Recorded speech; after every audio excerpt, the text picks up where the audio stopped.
Hello and welcome guys, एक बार फिर से स्वागत है आप सभी का मेरे इस यूट्यूब चैनल में। आज का हमारा जो टॉपिक है वो है टैक्सोनॉमी कैरेक्टर्स। तो बेसिकली आज हम देखेंगे कि टैक्सोनॉमी कैरेक्टर्स होते क्या हैं और उसका क्या फंक्शन है टैक्सोनॉमी में। ठीक है, तो इसमें हम introduction, definition, function of taxonomy characters, kinds of taxonomy characters और जिसके कुछ काइंड्स हैं, और फिर सिग्निफिकेशन ऑफ टैक्सोनॉमी कैरेक्टर्स, और फिर उसके कंक्लूजन के बारे में बात करेंगे। तो चलिए शुरू करते हैं कि टैक्सोनॉमी कैरेक्टर्स होते क्या हैं। टैक्सोनॉमी कैरेक्टर्स, तो इंट्रोडक्शन यहाँ पे है। टैक्सोनॉमी के द्वारा नए खोजे गए एनिमल्स को सही ढंग से अध्ययन कर उसका सही कैरेक्टर निर्धारित करना, उसे सही पोजीशन प्रदान किया जाता है। किसी भी ऑर्गेनिक की विशेषता उसकी टैक्सोनॉमी कैरेक्टर से प्रदर्शित होती है। इसकी मदद से हमें यह पता चलता है कि किस प्रकार एक टैक्सोन दूसरे टैक्सोन से भिन्न है। टैक्सोनॉमिकल कैरेक्टर जीव के क्लासिफिकेशन में भी अति उपयोगी होता है। टैक्सोनॉमिस्ट प्राय म्यूजियम से ही अध्ययन करना सुविधाजनक मानते हैं, इसीलिए मॉर्फोलॉजिकल कैरेक्टर को ज़्यादा महत्व देते हैं। एनिमल चाहे किसी भी ग्रुप के हो, सभी के अपने अपने टैक्सोनॉमिकल कैरेक्टर होते हैं। देखिए क्या है टैक्सोनॉमी कैरेक्टर। टैक्सोनॉमी के द्वारा नए खोजे गए एनिमल्स को सही ढंग से अध्ययन कर उसका सही कैरेक्टर निर्धारित कर उसे सही पोजीशन प्रदान किया जाता है।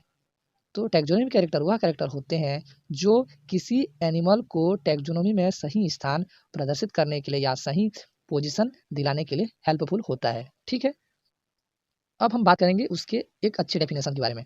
तो a taxonomy character is any distribution of a member of a taxon by which is differ और may be differ from a member of different taxon. तो इस डेफिनेशन को आप अच्छे से इंग्लिश में याद करके इंग्लिश टू इंग्लिश लिख सकते हैं। थैंक यू, आगे चलते हैं। थर्ड, और एक अच्छा डेफिनेशन आप दे सकते हैं कि वह टैक्सोन जिसके द्वारा दो टैक्सोन के मेंबर एक समान रहते हैं किंतु थर्ड टैक्सोन के मेंबर से अलग होते हैं, टैक्सोनॉमिक कैरेक्टर कहलाते हैं। अब हम बात करेंगे फंक्शन ऑफ टैक्सोनॉमी कैरेक्टर। तो बेसिकली जो टैक्सोनॉमी कैरेक्टर होते हैं उसके क्या फंक्शन होते हैं। यहाँ पे टैक्सोनॉमी कैरेक्टर के मुख्य रूप के दो कार्य होते हैं। पहला, दिए गए टैक्सोन के लिए एक प्रमुख रचना करना, मतलब कि जो टैक्सोन होती है उसके लिए एक प्रमुख रचना करना, मतलब मेन स्ट्रक्चर फॉर्म बनाना होता है। दूसरा क्या है, टैक्सोनॉमी कैरेक्टर इंटर रिलेशनशिप को सूचित करने वाले कारक के समान कार्य करता है। इंटर रिलेशनशिप मतलब दोनों के बीच में संबंध को सूचित करने वाले।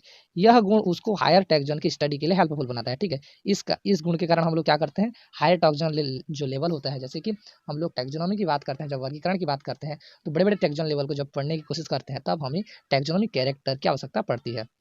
फिर हम आगे बढ़ते हैं, काइंड ऑफ टैक्सोनॉमी कैरेक्टर। तो बेसिकली हम देखें चाहें तो 5 प्रकार के टैक्सोनॉमिक कैरेक्टर होते हैं। किसी भी नए खोजे गए एनिमल का निम्न प्रकार से टैक्सोनॉमिकल कैरेक्टर निर्धारित करते हैं। पहला होता है मॉर्फोलॉजिकल कैरेक्टर। मॉर्फोलॉजिकल कैरेक्टर कौन सा होता है, किसी भी एनिमल को क्लासिफाई करने के लिए सबसे पहले उसकी मॉर्फोलॉजिकल कैरेक्टर को ध्यान में रखा जाता है। Morphological character external and internal होते हैं। ठीक है, एक्सटर्नल जो बाहरी मॉर्फोलॉजी होती है। ठीक है, एक्सटर्नल किसी भी एनिमल को एक्सटर्नल कैरेक्टर के आधार पर पहचाना जा सकता है। जैसे कि एनिमल किंगडम में हम देखते हैं कि इन्वर्टेब्रेट एनिमल को उसके फाइलम में निम्न आधार पर पहचाना जा सकता है। कौन कौन से आधार पर, सबसे पहला यहाँ पे कुछ फाइलम है, जैसे कि पहले पोरीफेरा। पोरीफेरा के फाइलम को पुअर्स बॉडी देखकर हम उसको पहचान सकते हैं कि यह एनिमल पोरीफेरा फाइलम का है। दूसरा है प्रोटोजोआ। तो प्रोटोजोआ का जो स्पेसिफिक कैरेक्टर हो जाता है वो है लोकोमोशन। तीसरा क्या है, सिलेंट्रेटा का माउथ सराउंडेड बाय टेंटिकल्स। ठीक है, जो माउथ है वो टेंटिकल से घिरा हुआ रहता है।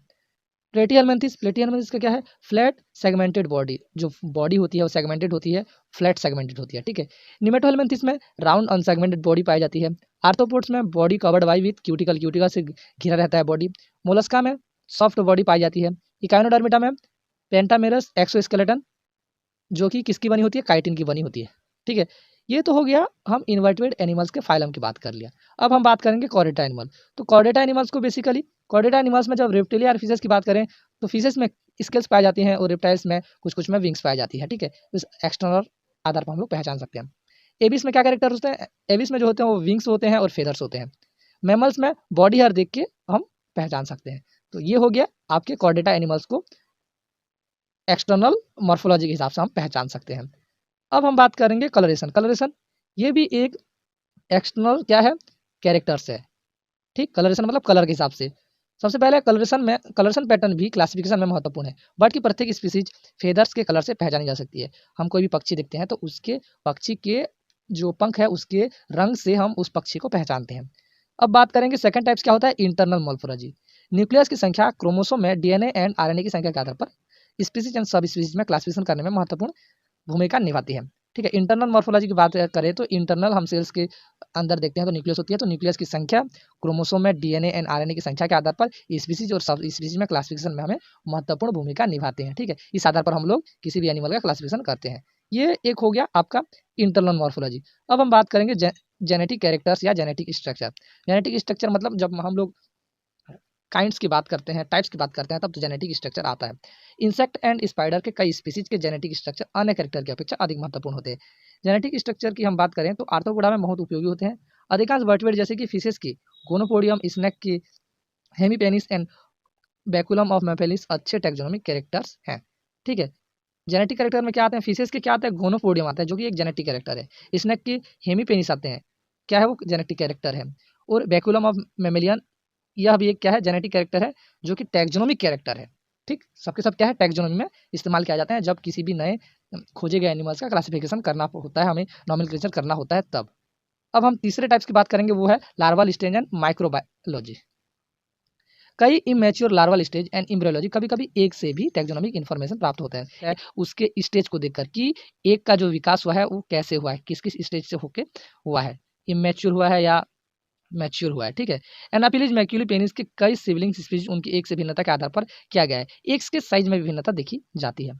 अब हम बात करेंगे बिहेवियरल कैरेक्टर्स।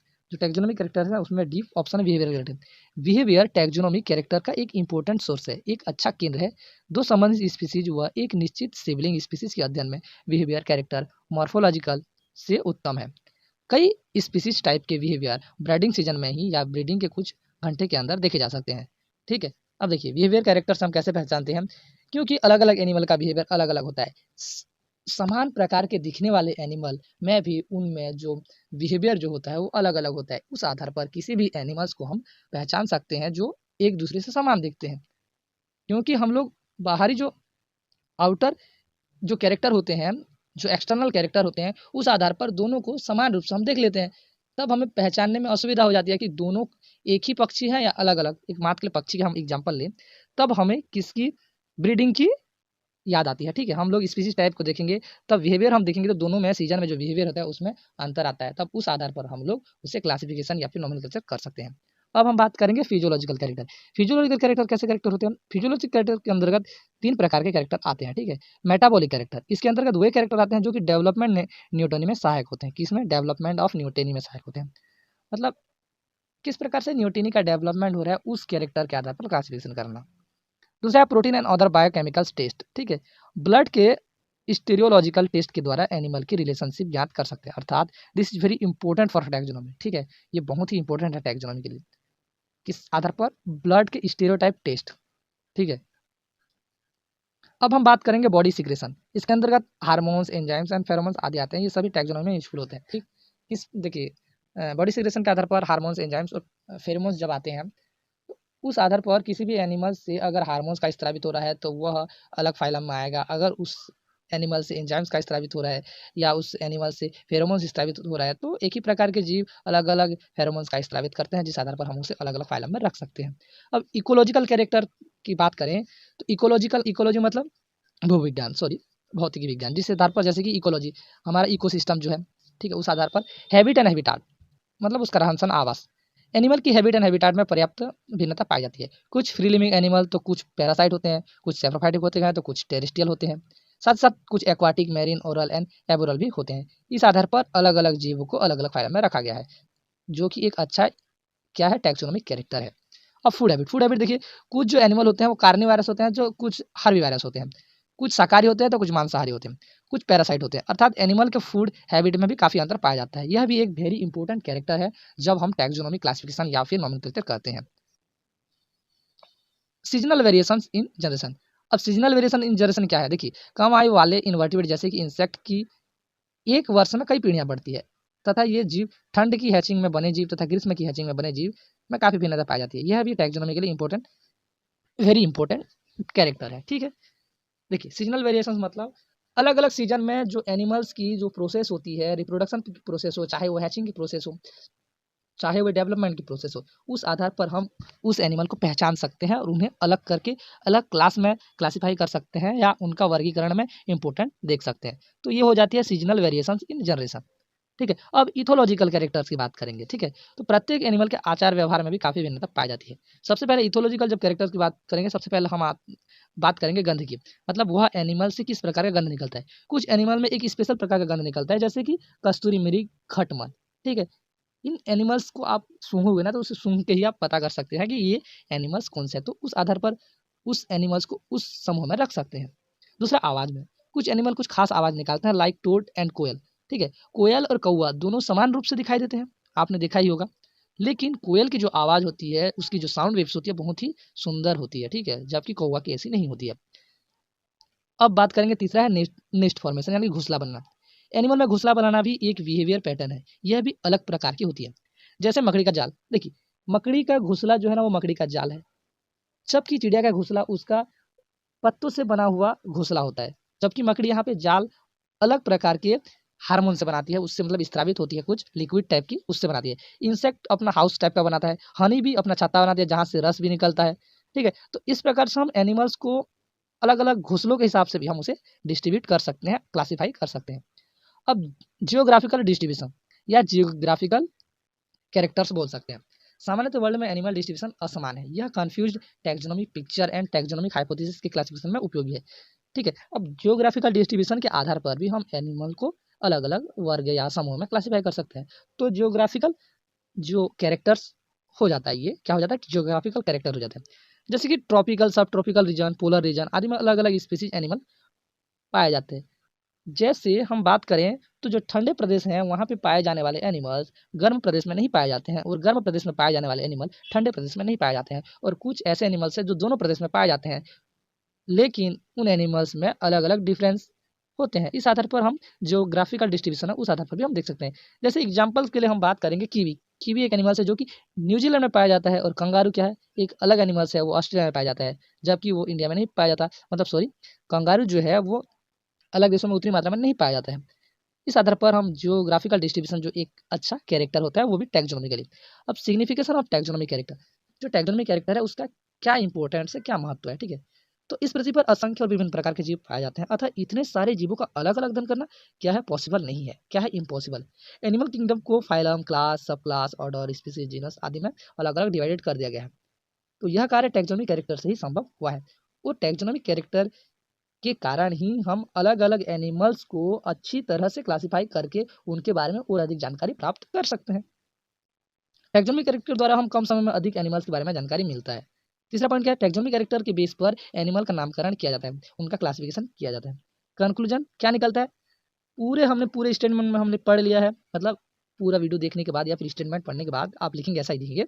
इस प्रकार हम कह सकते हैं कि किसी भी ऑर्गेनिज्म को टैक्सोनॉमी कैरेक्टर के आधार पर आइडेंटिफाई किया जा सकता है। इस प्रकार यह विशेषता चाहे लिविंग हो या डेथ हो अपना महत्वपूर्ण योगदान देती है। Such as taxonomy character conservative होती है। और रेफरेंस में लिखेंगे text books of biosystematics by T Pullaiah, और सेकंड है plant taxonomy and biosystematics by T S Rana.